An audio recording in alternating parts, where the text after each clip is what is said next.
Welcome to Nanak classes. दोस्तों, Nanak classes के YouTube channel पे आपका स्वागत है। आज है 28 नवंबर 2020 और 28 नवंबर 2020 के जितने भी most important Rajasthan current affairs के क्वेश्चन बनते हैं आज हम उनका डिस्कस करेंगे। पूरा वीडियो ध्यान से देखना और लास्ट में मैं आपसे क्वेश्चन पूछूंगा जिनके जवाब आपको कमेंट बॉक्स में देना है। दोस्तों, वीडियो अच्छा लगे तो लाइक कर देना, शेयर कर देना। अगर आप चैनल पर नए हैं तो इसको सब्सक्राइब कर लेना और इसके पास लगे बेल आइकन के घंटे को दबा लेना, क्योंकि कल आपको वीडियो मिला था स्पेशल कृषि रिपोर्ट 2017-18 जो नवीनतम आंकड़े जारी किए गए पटवार परीक्षा के लिए, रीट के लिए, जहां भी कृषि का टॉपिक आएगा वह इंपॉर्टेंट होगा, जरूर देखें। और RS 2021 English medium foundation course के लिए आप अनअकैडमी ऐप डाउनलोड कीजिए और वहां पे अलग अलग मंथ के आप कोर्स परचेज कर सकते हो। चाहे रीट है, पटवार है, RS की फाउंडेशन प्रक्रिया आज से शुरू हो चुकी है, आज 28 नवंबर के दिन। और अगर आप गेट RPSC 10 प्रोमो कोड लगाकर अगर इसको खरीदते हो तो आपको 10% छूट प्राप्त होती है। तो अपनी तैयारी को चार चांद लगाइए, अनअकैडमी ऐप डाउनलोड कीजिए। वीडियो के डिस्क्रिप्शन में भी आपको इसका लिंक मिल जाएगा। तो स्टार्ट करते हैं आज के इंपॉर्टेंट क्वेश्चन। पहला क्वेश्चन देखिए, राजस्थान के कितने जिलों की 25 तहसील क्षेत्र को सूखाग्रस्त घोषित किया गया है? 25 तहसील है और वो कितने जिले हैं तो सूखाग्रस्त घोषित किया गया है? 6 जिले। कितने? 6। मुख्य तथ्य, प्रदेश के 6 जिलों के 25 तहसील क्षेत्र को सूखाग्रस्त घोषित किया गया है। आपदा प्रबंधन सहायता व नागरिक सुरक्षा विभाग के आदेश के अनुसार सरकार की ओर से राज्य के 6 जिलों की 13 तहसीलों को तो गंभीर और 12 तहसीलों को मध्यम सूखाग्रस्त घोषित किया गया। 13 तहसील तो ऐसी है जिनको क्या किया गया है कि गंभीर रूप से सूखाग्रस्त क्षेत्र में आए हैं और 12 मध्यम श्रेणी में आए हैं। अब आप सोचते हो सर ये क्या कौन सा क्वेश्चन हो गया? तो ध्यान रखना, एग्जाम में किसी भी प्रकार का क्वेश्चन पूछा जा सकता है। अब की बार कितने? 6 जिले, तहसील कितनी? 25, 13 गंभीर और 12 जो मध्यम सूखाग्रस्त घोषित किया गया। तो इंपॉर्टेंट है। अब बात कृषि क्षेत्र की आती है तो एक तो मैं आपको बता दिया, कृषि के नवीनतम आंकड़े मैंने जारी कर दिए। कल मैंने शाम को एक वीडियो दिया था, तो जिस विद्यार्थी ने नहीं देखा जरूर देखें। और दूसरा, हमारे वर्तमान राजस्थान के कृषि मंत्री कौन है? कृषि मंत्री कौन है? तो लालचंद कटारिया हैं। कौन? लालचंद कटारिया। और हमारे देश के कृषि मंत्री कौन है? नरेंद्र सिंह तोमर। नेक्स्ट क्वेश्चन की बात करें, FC गोवा टीम को स्पॉन्सर करने वाली राजस्थान की कंपनी है। FC गोवा, अभी वो फुटबॉल के लीग शुरू हो चुके हैं, होने वाले हैं, तो गोवा जो है उसकी जो स्पॉन्सर बनेगी वो राजस्थान की एक कंपनी बनेगी जिसका नाम है JK लक्ष्मी सीमेंट। कौन सी? JK लक्ष्मी सीमेंट स्पॉन्सर बनेगी। तो ये आपके लिए इंपॉर्टेंट, जैसे अब की बार IPL की स्पॉन्सर है ना, ड्रीम 11 थी ना, तो इस प्रकार ये स्पॉन्सर बनती है। तो मुख्य तथ्य, देश की अग्रणी cement company JK Lakshmi cement ने इंडियन सुपर लीग की सीजन के लिए लीग प्रमुख FC गोवा का ऑफिशियल स्पॉन्सर बनने का निर्णय लिया है। विराट कोहली FC गोवा टीम की ओर से ओनर है। विराट कोहली तो इसके ओनर है। अब ये स्पॉन्सर कौन बनेगी? हमारे राजस्थान की ये चर्चित सीमेंट कंपनी है JK लक्ष्मी सीमेंट कंपनी। मुख्य तथ्य, JK लक्ष्मी सीमेंट कारखाना की स्थापना 1982 में पिंडवाड़ा सिरोही में की गई थी। जो JK लक्ष्मी सीमेंट कारखाना है उसकी स्थापना 1982 में पिंडवाड़ा सिरोही में की गई थी। एक ऑप्शन आपके पास है गुजरात अंबुजा सीमेंट, उसका जो ये कम जो उद्योग है वो कहाँ स्थापित है? सिरोही के अंदर। JK सीमेंट डबोक उदयपुर में, एक तो 1970 में स्थापित हुआ और एक निम्बा हेडा चित्तौड़गढ़ में, और एक है श्रीराम सीमेंट रामनगर कोटा में। राजस्थान का सबसे कम सीमेंट उत्पादित करने वाला क्षेत्र कौन सा है? ये उद्योग कौन सा है? श्री राम सीमेंट कोटा के अंदर है। अब मैं कुछ और आपको बातें बता देता हूँ सीमेंट के बारे में अगर बात आ चुकी है, क्योंकि राजस्थान पूरे भारत में सीमेंट उत्पादन की दृष्टि से 1 नंबर पे चल रहा है फिलहाल। वैसे आंध्र प्रदेश है, लेकिन वर्तमान में भारत राजस्थान चल रहा है। और राजस्थान में सबसे ज़्यादा सीमेंट उत्पादन कहाँ होती है? तो ये हमारे चित्तौड़गढ़ के अंदर होती है। अब देखिए, श्री राम सीमेंट तो मैंने आपको क्या बताया कि राजस्थान का सबसे कम उत्पादन करने वाला कारखाना है। एक ध्यान रखना, ये जो JK लक्ष्मी सीमेंट का कारखाना ये पिंडवाड़ा सिरोही में स्थापित हुआ। एक और है हमारे बिनानी सीमेंट, नाम सुना ना इसका? इसकी स्थापना भी 1997 में पिंडवाड़ा सिरोही के अंदर हुई थी। तो ये अलग अलग कई बार एग्जाम में सीधा सीधा पूछ लिया जाता है इनका हेडक्वार्टर। जैसे अभी राजस्थान पुलिस में पूछा था, चंबल फर्टिलाइजर्स का गडेपान कोटा के अंदर स्थित है। और राजस्थान में सफेद सीमेंट के कारखाने आपको पता है JK वाहिट, जेके वाइट सीमेंट कारखाना गोटन नागौर में है, जो राजस्थान का प्रथम सीमेंट कारखाना है।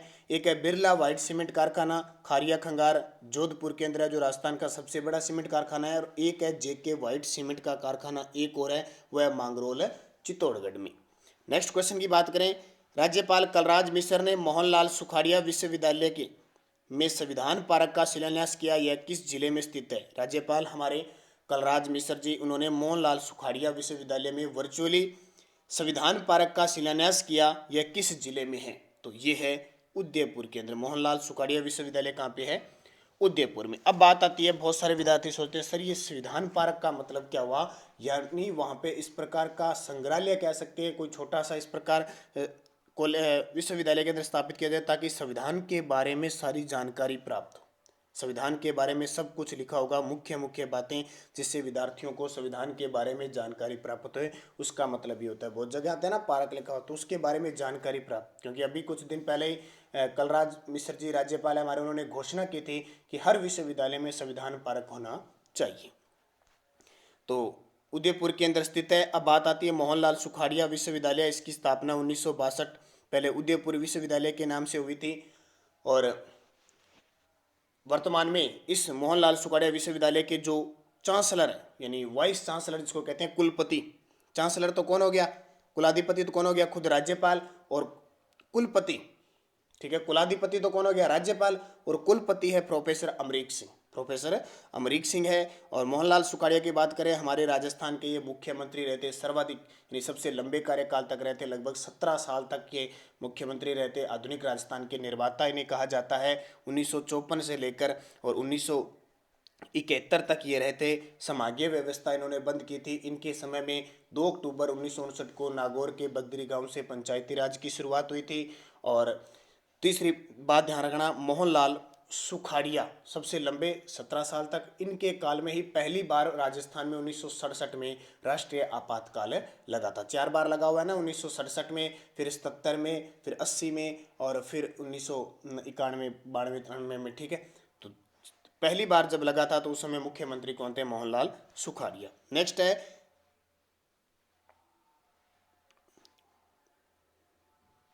राज्य के उदयपुर संभाग के किस स्थान पर आयुर्वेद विभाग का मेडिटूरिज्म सेंटर बनाए जाने की तैयारी की जा रही है? उदयपुर संभाग के किस स्थान पर आयुर्वेद विभाग का मेडिटूरिज्म सेंटर बनाए जाने की तैयारी चल रही है? तो कुंभलगढ़ के अंदर। कहाँ पे?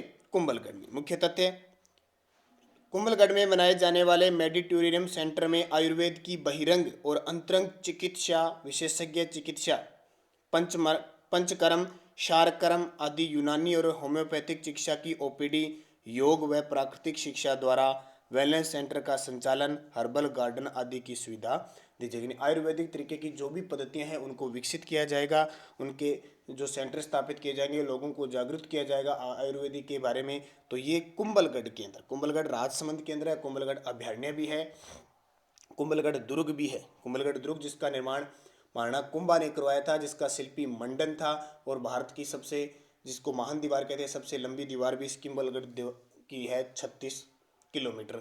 और आपको ये भी पता है कि कुंभलगढ़ के अंदर ये कटारगढ़ दुर्ग है, जहाँ पर कटारगढ़ दुर्ग के अंदर महाराणा प्रताप का जन्म होता है, कटारगढ़ के बादल महल में। और इसी कटारगढ़ के अंदर महाराणा कुंभा का पुत्र उद्दा कुंभा की हत्या कर देता है, जो मेवाड़ का पितृहंता कहलाता है।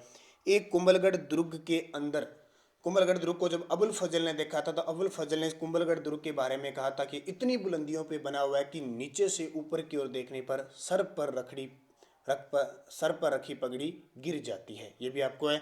और कुंभलगढ़ को मेवाड़ के राजाओं की शरण स्थली कहा जाता है। तो बहुत सारी बातें हैं, लेकिन आपको मुख्य मुख्य बातें याद रखनी है। नेक्स्ट क्वेश्चन देखिए, राजस्थान के किस जिले में पानी में फ्लोराइड की मात्रा 90 ppm के स्तर तक पहुंच चुकी है? राजस्थान के किस जिले में पानी में फ्लोराइड की मात्रा 90 ppm के स्तर तक पहुंच चुकी है? और ये क्वेश्चन मैं आपको पहले बता चुका हूं। सही जवाब नागौर के अंदर 90 ppm बहुत होती है।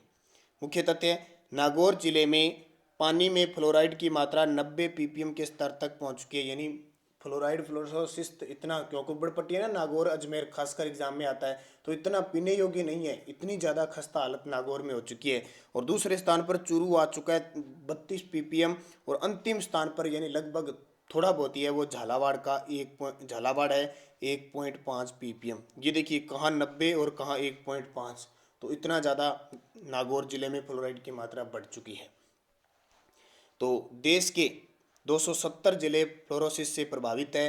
राजस्थान, गुजरात और आंध्र प्रदेश में सर्वाधिक प्रभाव है इसका, सबसे ज़्यादा राजस्थान के अंदर है। तो ये काफ़ी मुश्किल कड़ी है। नागौर, अजमेर और चूरू इन क्षेत्रों में तो बहुत ज़्यादा बढ़ चुका है ये। हालांकि सरकार के द्वारा बहुत प्रयास किया जा रहा है। अगला क्वेश्चन देखिए, किस हवाई अड्डे का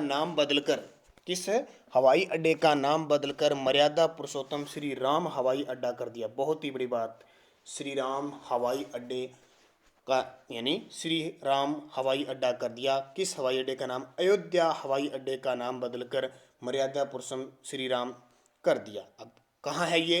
तो अयोध्या आपको पता है उत्तर प्रदेश में सरयू नदी के किनारे है। उत्तर प्रदेश मंत्रिमंडल ने अयोध्या हवाई अड्डे का नाम बदलकर मर्यादा पुरुषोत्तम श्री राम हवाई अड्डा अयोध्या उत्तर प्रदेश रखने के प्रस्ताव को मंजूरी दे दी है। तो लगातार आपको पता है योगी सरकार है, बहुत सारे परिवर्तन कर रही है, बहुत सारे नाम चेंज कर रही है। पहले आपको पता है इलाहाबाद का प्रयागराज कर दिया, फैजपुर का अयोध्या कर दिया, अयोध्या हवाई अड्डे का नाम क्या कर दिया?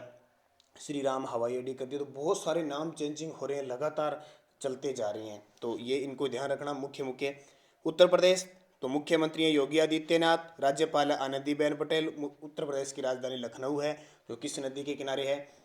गोमती नदी के किनारे है। जनसंख्या की दृष्टि से सबसे बड़ा राज्य हमारा कौन सा है? उत्तर प्रदेश है। और उत्तर प्रदेश की बात करें तो सबसे ज़्यादा लोकसभा सीट है यहाँ पे 31, और सबसे ज़्यादा विधानसभा सीट है कितनी? 403। सबसे ज़्यादा जो लोकसभा सीट 80 है भाई, 31, राज्यसभा 31 सीट है। राज्यसभा सीट कितनी? 31, लोकसभा सीट है 80, यानी सबसे जनसंख्या सबसे ज़्यादा, तो सर्वाधिक ज़्यादातर उत्तर प्रदेश के अंदर ही होता है। तो ये ध्यान रखना इंपॉर्टेंट है, क्वेश्चन परीक्षा की दृष्टि से पूछा जाता है। एक क्वेश्चन, किस फिल्म को 93वें ऑस्कर के लिए भारत की आधिकारिक प्रविष्टि के रूप में चुना गया है? किस फिल्म को 93वें ऑस्कर के लिए भारत की आधिकारिक प्रविष्टि के रूप में चुना गया? जल्लीकट्टू। अवार्ड नहीं मिला, ध्यान रखना, सिर्फ चुना गया है, सिर्फ अभी एकदम भारत की तरफ से दिया गया है। भी हमारी भी इस फिल्म को है ना कुछ अवार्ड दिया जाए। जैसे पिछले साल गली बॉय को नामित किया गया था, लेकिन उसे कोई अवार्ड नहीं मिला। तो अब की बार जल्लीकट्टू को। मुख्य तथ्य, लिजो जोस पेलिसरी द्वारा निर्देशित। अब ये क्वेश्चन यहाँ से निर्देश पक्का पूछा जाएगा। लिजो जोस पेलिसरी, बस ध्यान रखना जोश आता है, क्योंकि बेल होता है ना, बेल के सींगों में या बेल के क्या ना सिक्के बांध दिए जाते हैं, और जो इसको पकड़ लेगा सिक्के उसी के हो जाएंगे। तो कहने का मतलब जोश है, बस इतना याद रखना। जोश द्वारा निर्देशित मलयालम फिल्म है। जल्लीकट्टू को 93वें अकेडमिक अवार्ड के लिए सर्वश्रेष्ठ अंतर्राष्ट्रीय फीचर फिल्म श्रेणी के लिए भारत की आधिकारिक प्रविष्टि के रूप में चुना गया। याद रखना, मलयालम फिल्म है जल्लीकट्टू। और तमिलनाडु के अंदर जो पोंगल त्यौहार होता है ना, पोंगल त्यौहार, उस समय ये खेल खेला जाता है। बहुत ही रिस्की खेल होता है। पर बहुत साल पहले आपको पता होगा सुप्रीम कोर्ट ने इस पर बैन भी कर दिया था, लेकिन दोबारा विरोध के कारण इसको शुरू कर दिया है। तो ये लिजो जोस पेलिसरी, ठीक है। तो जल्लीकट्टू गुरु 1997 और एडमिंटे मक्कन अबू 2011 बाद तीसरी मलयालम फिल्म है जिसको ऑस्कर के लिए आधिकारिक प्रविष्टि के रूप में चुना गया। पहले कौन सी थी? जल्लीकट्टी, एक तो गुरु थी और एक थी एडमिंटे मक्कन अबू। अब तीसरी जल्लीकट्टू को चुना गया। तो मलयालम ध्यान रखना, मलयालम है। वैसे हमारे राजस्थान के केरल और लक्षद्वीप है जो, उसकी जो आधिकारिक जो राज्य भाषा है वो कौन सी है? मलयालम भाषा है। अब एक क्वेश्चन आपको, वैसे मैंने क्वेश्चन दे दिया आपके लिए, इंपॉर्टेंट है इसलिए मैं आपको बता रहा हूँ। राजस्थान की प्रथम औद्योगिक नीति कब लागू की गई? अक्सर एग्जाम में आता है। तो 1978 में हुई थी। कब हुई थी? 1978 में। 24 जून 1978 को राजस्थान की प्रथम औद्योगिक नीति लागू हुई थी। 1991 में दूसरी हुई थी, दूसरी औद्योगिक नीति 1991 में, तीसरी 1994 में और चौथी 1998 में। ये चारों याद रखना, 1978, 91, 94, 98, ये तीन भैरव सिंह शेखावत के काल में थी। तो इम्पोर्टेंट है, और ये भी थी वैसे। तो अब बात करें 2010 में मुख्यमंत्री अशोक गहलोत ने नई औद्योगिक व निवेश नीति लागू कर दी। नई औद्योगिक व निवेश नीति 2010 में लागू की गई। तो ज़्यादातर एग्जाम में, बड़े एग्जामों में हो सकता है क्वेश्चन पूछे कि निम्न में से कौन सी औद्योगिक नीति लागू नहीं हुई थी या कब नहीं हुई थी? तो 78, 91, 94, 98 और उसके बाद में 2010। अब नई भी नीति 2019-20 में लागू हो जाएगी। अब तक कोरोना की वजह से ये थोड़ा सिस्टम खराब हो गया हमारा। हालांकि औद्योगिक संवर्धन नीति 2019 लागू हो चुकी है, लेकिन पूर्ण रूप से उसको मान्यता प्रदान नहीं की गई है। तो ये आपको याद रखना है, राजस्थान की प्रथम औद्योगिक नीति। ये क्वेश्चन मैंने दिया। पिछले वीडियो का क्वेश्चन था देव उठनी ग्यारस कब बनाई जाती है, और सभी विद्यार्थियों का बड़ा शानदार तरीके से जवाब था। तो दोस्तों वीडियो को लाइक किया करो, शेयर किया करो। अब तो हम बहुत पीछे तरफ चल रहे हैं, क्योंकि अभी बहुत सारे विद्यार्थी क्या है कि शायद रुचि नहीं ले रहे हैं। राजस्थान पुलिस में 17 लाख के आसपास विद्यार्थी थे, वो तो सारे संयम होके बैठ चुके हैं। शायद उनको कट ऑफ की इनकी टेंशन ज़्यादा लगी है, वो वहीं के वहीं थम गए। तो आगे बढ़ना हमारा काम है। पटवार आपको तैयारी करनी है। पटवार के अब आपको पता है विश्वविद्यालयों को सूचना भी दे चुकी है, अभी हमें सेंटर चाहिए, तो इसका मतलब जनवरी में श्योर है एग्ज़ाम होगा। तो देव उठनी ग्यारस कार्तिक शुक्ल ग्यारस को, अभी हमने कार्तिक शुक्ल अष्टमी को गोपाष्टमी भी बनाई थी, और दीपावली के कुछ त्यौहार भी बनाए थे, जो करवा चौथ भी बनाई थी। तो मुख्य मुख्य आपको त्यौहार याद रखने हैं। एक क्वेश्चन था निम्न में से कौन सा बंदरगाह पश्चिमी तट पर स्थित नहीं। अब मैं आपको सारे बता देता हूँ। यहाँ है गोवा, यहाँ का कांडला बंदरगाह, फिर है आपका मुंबई और पंडित जवाहरलाल नेहरू बंदरगाह महाराष्ट्र के अंदर, फिर यहाँ पे गोवा में मारमा गोवा, कर्नाटक में मैंगलोर, केरल में कोच्चि, तमिलनाडु में चेन्नई और तूतीकोरन आ जाएगा, आंध्र प्रदेश में विशाखापट्टनम आ जाएगा, उड़ीसा में पारादीप आ जाएगा, और पश्चिम बंगाल में कोलकाता आ जाएगा। तो देखो ये पश्चिम के, ये पूर्व के, तो कांडला सही है, मंगलोर सही है, हल्दिया कहाँ पे है, पश्चिम बंगाल में है, मारमा गोवा भी गोवा में, तो इसका सही जवाब हो जाएगा। यहाँ से एक क्वेश्चन आता है एग्जाम में। अब वीडियो के लास्ट में मैं आपसे क्वेश्चन पूछता हूं, जिनके जवाब आपको कमेंट बॉक्स में देने हैं। राष्ट्रीय दुग्ध दिवस कब बनाया जाता है? 21 नवंबर, 16 नवंबर, 19 नवंबर, 26 नवंबर, और किसकी याद में, किसके जन्म दिवस के रूप में बनाया जाता है, ये भी कमेंट करके बताना है। और एक क्वेश्चन, विश्व बैंक का मुख्यालय कहाँ स्थित है? ये क्वेश्चन मैं जरूर दे रहा हूँ, क्योंकि कई एग्जामों में अंतर्राष्ट्रीय संस्थाओं के बारे में दिया जाता है। फिर अपने डिटेल से बात करेंगे। एक तो विश्व बैंक और एक IMF, इन दोनों के मुख्यालय कहाँ पे हैं? एक ही जगह ध्यान रखना, पेरिस, वाशिंगटन, न्यूयॉर्क, जिनेवा। सही जवाब आपको कमेंट बॉक्स में देना है। और एक क्वेश्चन, अब आपको पिछले मैंने 5 क्वेश्चन पूछे थे, क्या पूछे थे? चंद्रमा किसका उपग्रह है? तो आपका सही जवाब था पृथ्वी का। फिर मैंने क्वेश्चन पूछा था संविधान संशोधन की प्रक्रिया हमने कहाँ से ली है? दक्षिणी अफ्रीका से, और अनुच्छेद 368 काम करता है। फिर पंडित रविशंकर का संबंध किससे है? तो सितार वादक है, और उन्हें 2001 में आपको पता है भारत रत्न मिल चुका है। फिर छत्तीसगढ़ की राजधानी रायपुर है। फिर क्वेश्चन आया था फिनलैंड की राजधानी हेलसिंकी। फिनलैंड की राजधानी हेलसिंकी, हजारों जिलों का शहर कहते हैं फिनलैंड को। और क्रिकेट माई स्टाइल, ये कपिल देव की है। और सबसे छोटा महासागर आर्कटिक महासागर। ये क्वेश्चन आपके कल के थे, बहुत सारे विद्यार्थियों ने बड़े शानदार तरीके से जवाब दिए, मैं उनको हार्दिक शुभकामनाएं देता हूं। अब आपके लिए अगले 5 क्वेश्चन और तैयार हो जाते हैं, ताकि आप बढ़िया तरीके से पढ़ सको। आपके लिए क्वेश्चन क्या है? क्वेश्चन आपके लिए पहला क्वेश्चन कि कंबोडिया में कौन सा मंदिर स्थित है? कंबोडिया में कौन सा मंदिर स्थित है? कौन सा हिंदू मंदिर स्थित है? ये क्वेश्चन बहुत बार एग्जाम में आता है। ठीक है। एक, राज्य की हड़प नीति लागू करने वाला गवर्नर जनरल कौन था? हड़प नीति लागू करने वाला गवर्नर जनरल कौन था? 2 क्वेश्चन आपके लिए। एक, तुम मुझे खून दो मैं तुम्हें आज़ादी दूंगा। तुम मुझे खून दो मैं तुम्हें आज़ादी दूंगा, ये नारा किसका था? तुम मुझे खून दो मैं तुम्हें आज़ादी दूंगा, ये नारा देने वाले कौन से क्रांतिकारी थे? अगला क्वेश्चन, विटामिन के की कमी से कौन सा रोग होता है? विटामिन के की कमी से कौन सा रोग होता है? शुद्ध जल का पीएच मान कितना होता है? शुद्ध जल का पीएच मान कितना होता है? और एक है, रंगा स्वामी कप का संबंध किस खेल से है? रंगा स्वामी कप का संबंध किस खेल से है? कौन सा? रंगा स्वामी। तो ये क्वेश्चन आपको जवाब देना है। एक और मैं आपको बता देता हूँ कि इम्पोर्टेंट है, सौर परिवार का सबसे ठंडा और गर्म ग्रह कौन सा है? ठंडा कौन सा है और गर्म ग्रह कौन सा है? सौर परिवार का सबसे ठंडा ग्रह कौन सा है और गर्म ग्रह कौन सा? और कल शाम आपको मैंने पॉलिटिकल की क्लास भी दे दी, जरूर देखना, इंपॉर्टेंट क्लास है काफ़ी। और एक क्वेश्चन लास्ट जाते जाते, मानस अभयारण्य कहाँ स्थित है? मानस अभयारण्य, मानस। अब मैंने ये क्वेश्चन क्यों दे रहा हूँ? क्योंकि इंपॉर्टेंट है, यहाँ से क्वेश्चन आ जाता है। और ये देखिए, मैंने राजस्थान में कृषि के आंकड़े का वीडियो आपको कल दे दिया। PDF इसकी टेलीग्राम पर नानक क्लासेस स्टडी अड्डा ग्रुप में प्राप्त हो जाती है। तो धन्यवाद। जय हिंद, जय भारत, शुभ दिन।